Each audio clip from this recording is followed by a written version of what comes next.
Well-Trained Mind Press presents The Cat of Bubastes, written by G.A. Henty, read by Jim Weiss.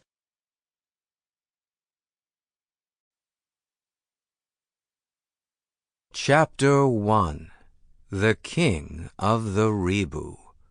The sun was blazing down upon a city on the western shore of the Caspian Sea.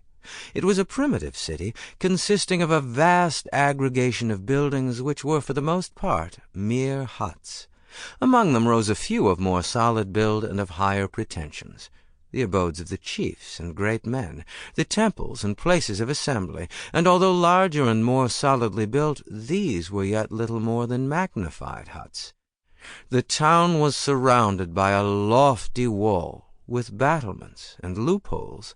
The streets were alive with the busy multitude. Most of the men wore helmets closely fitting to the head and surmounted by a spike, which were for the most part composed of hammered brass, although some were made of tough hide studded with knobs of metal.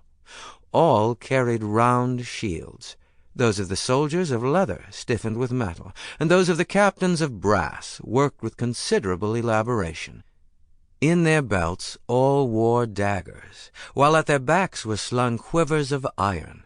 Painted bows hung over one shoulder, and some had at their waist a pouch of smooth, flat stones and leather slings. Their chief garment was a sort of kilt, falling to the knee. Above the waist some wore only a thin vest of white linen, others a garment not unlike a nightgown, but with short sleeves. The kilt was worn over this. Some had breastpieces of thick leather. In the case of the officers, the leather was covered with small pieces of metal, forming a sort of chain-linked armor.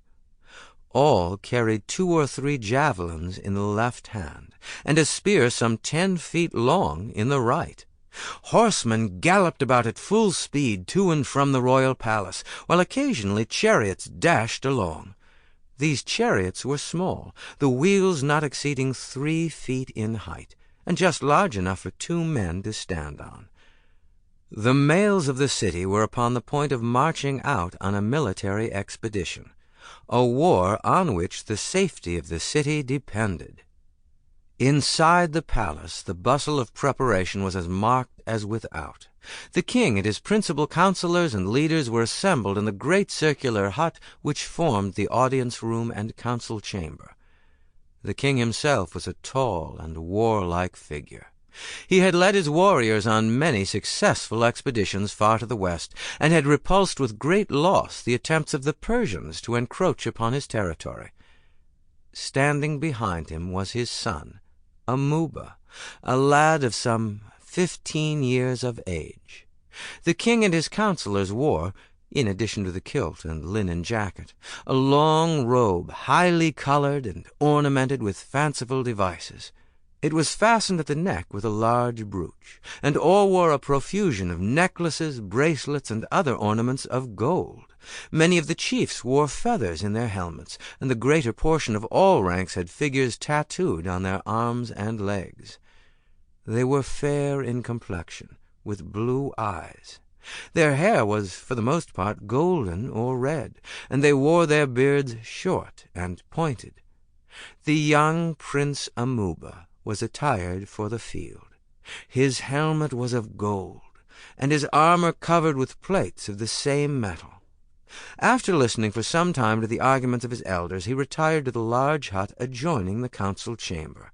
It was divided into several apartments. In one of these a lady was seated on a low couch covered with panthers' skins. "They are not done yet talking, mother. It has been a question as to where we shall assemble to give battle.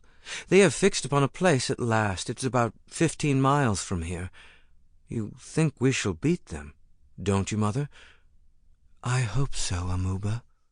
"But we have several times repulsed them when they have invaded our country, mother. Why should we not do so this time?" "They are much stronger than they have ever been before when they have come against us, and their king is a great warrior." "I cannot think why he wants to conquer us, mother. They say the riches of Egypt are immense. We have no quarrel with them if they will let us alone." "No country." Sample complete. Ready to continue?